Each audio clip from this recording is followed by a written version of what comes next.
Hi, I'm Wendy from Shiny Happy World, and today I'm going to show you how to whip stitch on felt.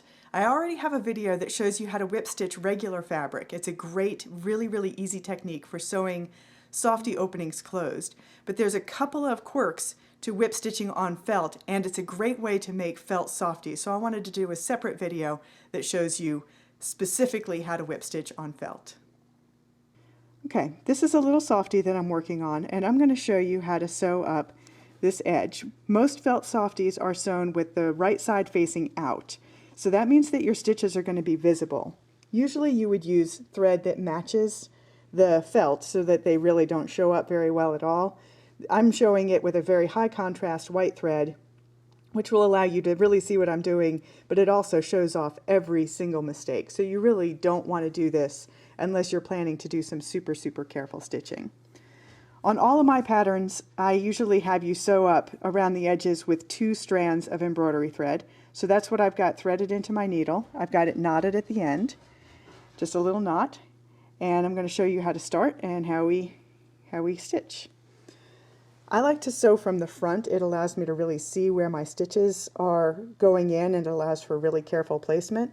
So I'm going to start my thread by poking through the back layer and out onto the back side. So I'm going to start from the inside so that my thread and my tail are buried in there. So when I put the 2 layers together, that's going to be hidden. And now I'm going to try and hold this so that I can see it and it also shows up on the camera. So you're going to take your first stitch from the front, not too close to the edge of the fabric because you can actually pull off the edge of the felt. I'm guessing that's about a 1/16 of an inch back. And especially the first couple, you might really need to pull the thread at an angle to get it to sit where you want. So I'm always stitching in from the front and out the back.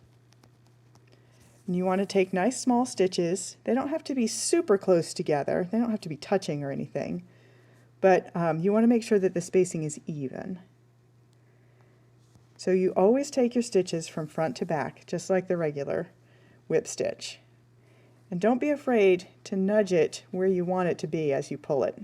Sometimes it wants to flip to the side, and you can use your fingers to nudge it into place so that they all line up nicely with each other. Now here's a couple of things that you need to think about with felt. Felt is thick. See the thickness that I have here? You need to make sure when you put that needle in that you're putting it in straight, so that where you're going in the front, if you're going in about a 1/16 of an inch from the front, you also want it to come out on the back about a 1/16 of an inch away. If I was sewing this at an angle, I'm going to flip this over and show you. So I've gone in a 1/16 of an inch from the front, and look where I'm coming out in the back. That's twice as far away, plus it's nowhere near these other stitches. So with felt, you want to make sure that you are aware of that thickness of the fabric and make sure that you're driving straight through the 2 layers so that you end up the same front and back. I don't pin my layers together. I just pinch them together as I'm sewing. I found that if I pin the layers together, I am guaranteed to loop my thread around the pins, and that's just irritating. So I'd rather pinch it together and keep shifting. The other thing that you want to look at when you're working with felt is not to pull those edges too tight. I'm going to pull this one too tight. And it'll tend to spring back, but what you don't want is for your threads to pull your felt into like a little scalloped edge. You want the thread to sit on the surface of the felt and not to distort that edge. So you still want a nice clean edge. So pull it snug up to the felt, but don't pull it so tight that it distorts the edge of the felt and bows it down.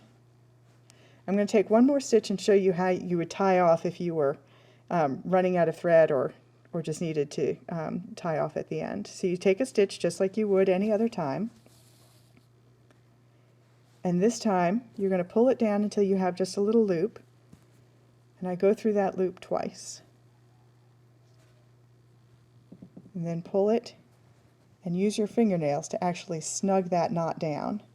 It's going to be a very small knot, and then what I do is flip it over to the back And I put my needle in right where that thread is coming out, so it's going to be hidden.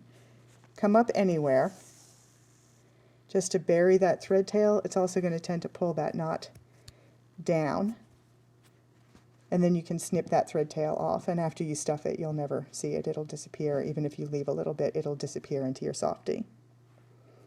So that's how you knot it off.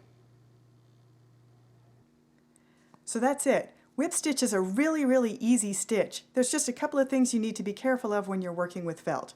One is to be aware of the thickness of the felt and make sure you're putting that needle straight through the felt so that you're going in and coming out about the same distance from the edge and where you expect you're coming out. The other thing is to make sure that you don't pull your stitches too tight so that you end up with like a little scallopy edge on the felt. You still want a nice straight edge on it. So just pull your stitches snug but not super tight. I'm Wendy from Shiny Happy World. I'll see you next time.